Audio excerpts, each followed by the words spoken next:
News 8 at 10 starts now.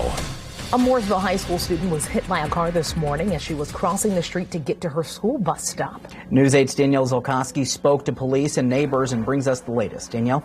Mooresville police say 35-year-old Michael Simpson was driving drunk when he hit a 15-year-old student around 7 o'clock this morning. At last check, she was listed as critical but stable in Riley Hospital for Children.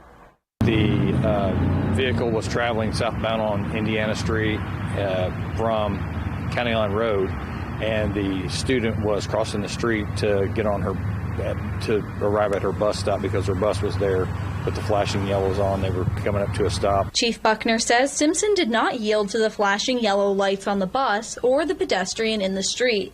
The stop sign and arm were not yet down because the bus was not fully stopped. She had multiple contusions and abrasions and some head trauma. She was transported to Riley.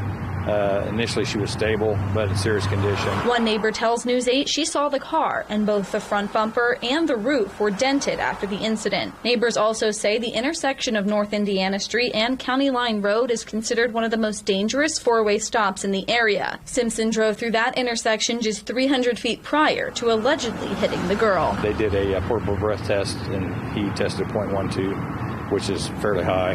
.08 is the limit here in Indiana. He also had some paraphernalia that indicated he might have been smoking some marijuana. Simpson was given a blood test to test for alcohol and drugs in his system. He was charged with operating a vehicle while intoxicated, causing serious bodily injury, and possessing controlled substance paraphernalia. The prosecutor of Morgan County is a fairly aggressive prosecutor, and he has a pretty much a zero tolerance on operating while intoxicated, especially when you're running over kids trying to get on their school bus. Chief Buckner says earlier this year a crossing guard was hit by a car and is still recovering from their injuries. It's concerning. I mean, I have kids, and you know, my officers have kids that board the school bus, and it's very concerning that if people don't use caution for a school bus, you know, that's, you know, we have to take care of our kids. Chief Buckner called the girl lucky and says it was a miracle she wasn't killed from the speed the driver was going. Reporting in the newsroom, I'm Danielle Zolkowski for WISH TV, wishtv.com, and follow us on Facebook.